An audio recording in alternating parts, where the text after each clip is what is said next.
शरद पूर्णिमा को लेकर काफी ज्यादा कंफ्यूजन की स्थिति हो गई है, क्योंकि ये जो पूर्णिमा है ये 2 दिन प्राप्त हो रही है। ऐसे में सभी भक्तों के मन में ये संदेह बना हुआ है कि 6 अक्टूबर या 7 अक्टूबर पूर्णिमा का व्रत हम किस दिन रखें, खीर किस दिन हम खुली आसमान के नीचे रखेंगे और किस दिन व्रत का पारण करेंगे और खीर का सेवन करेंगे, और शरद पूर्णिमा की रात किए जाने वाले धन प्राप्ति उपाय हम किस दिन करेंगे। आज की इस वीडियो में संपूर्ण जानकारी आप सभी के साथ शेयर करूंगी। शरद पूर्णिमा के दिन के क्या खास नियम होते हैं, इस दिन का शुभ मुहूर्त क्या होगा, व्रत पूर्णिमा का आप किस दिन करेंगे, पारण कब करेंगे, इस दिन के उपाय कौन से हैं जो कि धन प्राप्ति के होते हैं, क्योंकि इस रात माँ लक्ष्मी हर किसी के घर के ऊपर भ्रमण करती हैं और इस रात जो भी कोई उपाय करता हुआ पाया जाता है उस पर माँ लक्ष्मी टूट कर बरसती हैं। तो ऐसे में आज की इस वीडियो को बड़े ही ध्यान से देखिएगा। 5 से 10 मिनट का समय निकालकर बहुत ही महत्वपूर्ण वीडियो को ध्यान से सुन लीजिएगा। सबसे पहले तो माँ लक्ष्मी की इस वीडियो को लाइक करके चैनल तीज त्योहार और धर्म को सब्सक्राइब तो कर ही दीजिए, साथ ही कमेंट सेक्शन में जय माँ लक्ष्मी जरूर ही लिखिए। तो देखिए, अश्विन मास की पूर्णिमा तिथि को शरद पूर्णिमा या गुजागर पूर्णिमा कहा जाता है और इस दिन चंद्रमा अपनी 16 कलाओं से युक्त होते हैं और ऐसी मान्यता है कि इस दिन आसमान से अमृत वर्षा होती है। इसलिए शरद पूर्णिमा की रात को खुले आसमान के नीचे खीर बनाकर रखने की परंपरा है और इसी का सेवन भी किया जाता है। इस दिन चंद्र देवता की पूजा करने से चंद्र दोष भी दूर होते हैं और इसी दिन से आश्विन पूर्णिमा से ही कार्तिक स्नान प्रारंभ हो जाते हैं, कार्तिक मास भी शुरू हो जाता है। और जैसा कि मैंने आप सभी को बताया कि ये जो पूर्णिमा तिथि प्राप्त हो रही है ये 2 दिन प्राप्त हो रही है, तो ऐसे में स्नान दान किस दिन किया जाएगा, इस दिन क्या करना है क्या नहीं करना है, कार्तिक स्नान कब से प्रारंभ होगा, संपूर्ण जानकारी आप सभी के साथ शेयर करूंगी। और इसी दिन भद्रा काल भी लग रहा है, तो ऐसे में भद्रा का समय कब से कब तक रहेगा, चलिए एक एक करके संपूर्ण जानकारी आप सभी के साथ शेयर कर देती हूँ। सबसे पहले तो आप डेट नोट कर लीजिए। अश्विन महीने की पूर्णिमा तिथि 6 अक्टूबर सोमवार को दोपहर 12:24 पर शुरू होगी और जिसका समापन अगले दिन 7 अक्टूबर मंगलवार को सुबह 9:16 पर होगा। पूर्णिमा तिथि 2 दिन है और ऐसे में पहले दिन पूर्णिमा तिथि के समय चंद्र देवता की पूजा का शुभ मुहूर्त भी प्राप्त होगा, क्योंकि रात के समय पूर्णिमा तिथि भी विद्यमान होगी और चंद्र देवता की पूजा भी की जा सकेगी। इसलिए पूर्णिमा का व्रत तो आप सभी 6 अक्टूबर सोमवार को ही रखेंगे, लेकिन पूर्णिमा का स्नान 7 अक्टूबर मंगलवार के दिन किया जाएगा और कार्तिक स्नान भी सुबह 7 अक्टूबर को ही किया जाएगा। स्नान ब्रह्म मुहूर्त के समय विद्यमान पूर्णिमा तिथि में करना सबसे ज्यादा शुभ माना जाता है। हालांकि पूर्णिमा का दान आप दोनों ही दिन दे सकते हैं, यानी कि 6 अक्टूबर सोमवार को भी और 7 अक्टूबर मंगलवार को भी। 6 अक्टूबर सोमवार को सूर्योदय होगा सुबह 6:24 पर और सूर्यास्त होगा शाम 6:05 पर। बात करें चंद्रोदय की तो शाम 5:34 पर चंद्रोदय होंगे और ब्रह्म मुहूर्त के समय में सुबह 4:48 से 5:36 तक रहेंगे।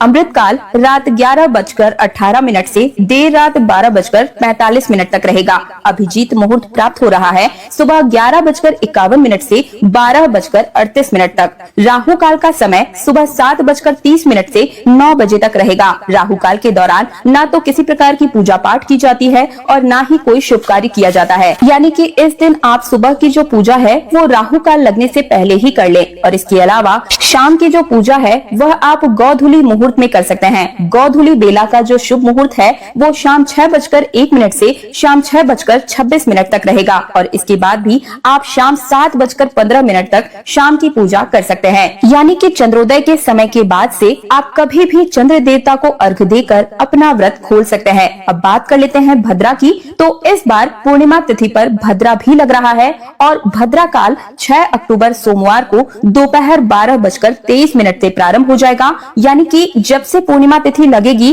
भद्रा भी उसी समय ही लग जाएगा और जो कि रात 10:53 तक भद्रा की समाप्ति होगी। तो लगभग आधे दिन तक तो भद्रा ही रहेगी और इस बार भद्रा का वास मृत्यु लोक में रहेगा और ये सभी कार्यों के लिए अशुभ मानी जाएगी। खास तौर पर पूजा पाठ या फिर कोई नया काम आप करना चाह रहे हैं, कोई नई शुरुआत करना चाहते हैं, नया बिजनेस, नया नौकरी या कोई नया वाहन, भूमि पूजन आदि इस समय के दौरान नहीं किया जाता है। तो इस चीज का थोड़ा सा ध्यान रखिएगा। जितनी देर भद्रा रहेगी उस समय में आप ऐसे कोई भी कार्य को करने से बचें। भद्रा काल लगने से पहले पहले यदि आप करना चाहते हैं तो कर सकते हैं, नहीं तो अगला दिन 7 अक्टूबर मंगलवार को भी नए कार्य की शुरुआत आप कर सकते हैं, ये भी शुभ रहेगा। भद्रा देर रात तक रहेगी, तो ऐसे में खुले आसमान के नीचे खीर कब रखें, तो देखिए जब भद्रा समाप्त हो जाए तब उसके बाद में आप अगले 2-3 घंटे तक आप आसमान के नीचे खीर रख सकते हैं और उसकी समाप्ति के बाद अगले दिन सुबह स्नान करके इस खीर को प्रसाद के रूप में पूरे परिवार के साथ ग्रहण कर सकते हैं। यदि ऐसा ना कर पाए तो क्योंकि अगले दिन भी सुबह 9:16 तक पूर्णिमा तिथि है, तो आप 7 अक्टूबर मंगलवार को सुबह ब्रह्म मुहूर्त में उठकर स्नान करें, खीर बनाएं और तारों की छांव में जब आसमान में चंद्रमा भी विद्यमान हो उस समय आप इस खीर को खुले आसमान के नीचे 1 आधे घंटे तक रखने के बाद में प्रसाद रूप में ग्रहण कर सकते हैं। बात करें 7 अक्टूबर की, तो 7 अक्टूबर मंगलवार को सूर्योदय होगा सुबह 6:24 पर और सूर्यास्त का समय रहेगा शाम 6:04 पर और इस दिन चंद्रोदय का समय रहेगा शाम 6:12 पर। ब्रह्म मुहूर्त का समय रहेगा जो कि स्नान के लिए सबसे उत्तम होता है, वो सुबह 4:48 से लेकर 5:36 तक रहेगा।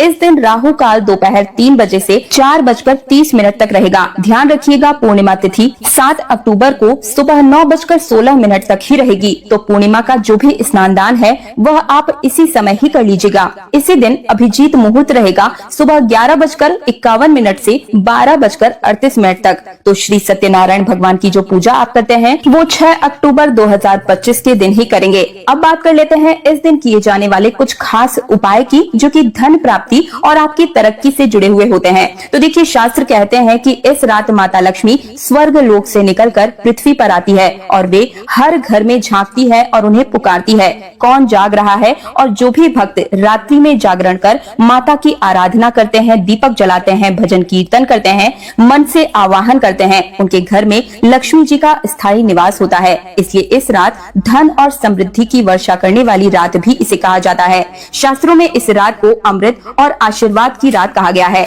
शरद पूर्णिमा केवल एक तिथि नहीं बल्कि एक दिव्य और पवित्र रात है जब चंद्रमा अमृत वर्षा करते हैं और भगवान श्री कृष्ण प्रेम रचाते हैं और लक्ष्मी माता कृपा बरसाती है। अगर आपने इस रात सच्चे मन से जागरण किया, पूजा की, भक्ति में डूबे रहे तो न केवल आपको जीवन में सुख समृद्धि की प्राप्ति होगी बल्कि आपका मन, शरीर और आत्मा तीनों अमृत से सराबोर हो जाएगा। भक्तों वैसे तो हम हर रात ही सोते हैं, लेकिन साल भर में आने वाली ये एक अकेली ऐसी रात है जब आप अपने दोनों हाथों से जितना चाहे धन बटोर सकते हैं। तो इसलिए इस दिन कुछ विशेष उपाय हम सभी को जरूर ही करने चाहिए। शरद पूर्णिमा की रात चांदनी रात में रखी हुई खीर अगले दिन सूर्योदय से पहले प्रसाद रूप में ग्रहण करना बेहद ही शुभ माना जाता है। ये केवल पेट भरने के लिए भोजन नहीं बल्कि आपके भाग्य को चमकाने वाला प्रसाद बन जाता है।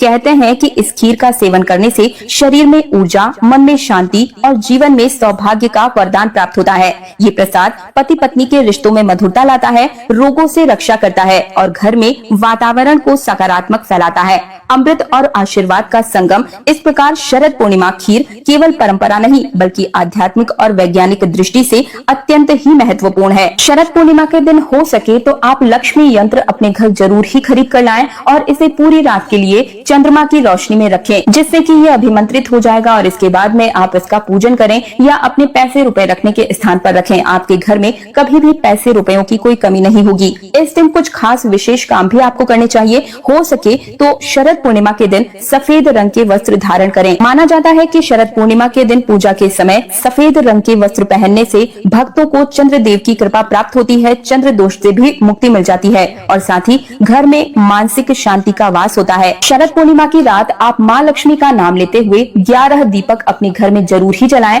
जिन्हें कि माँ लक्ष्मी के सामने भी आप समर्पित करें और साथ ही में तुलसी जी के सामने भी 5 दीपक जरूर ही जलाएं। इससे घर में हमेशा ही माँ लक्ष्मी का स्थायी वास बना रहता है और परिवार का हर एक सदस्य तरक्की करते ही चला जाता है। तो ये थी शरद पूर्णिमा से जुड़ी हुई संपूर्ण जानकारी। और भी कई उपाय हैं जो कि अगले वीडियो में मैं आप सभी के लिए लेकर आऊंगी।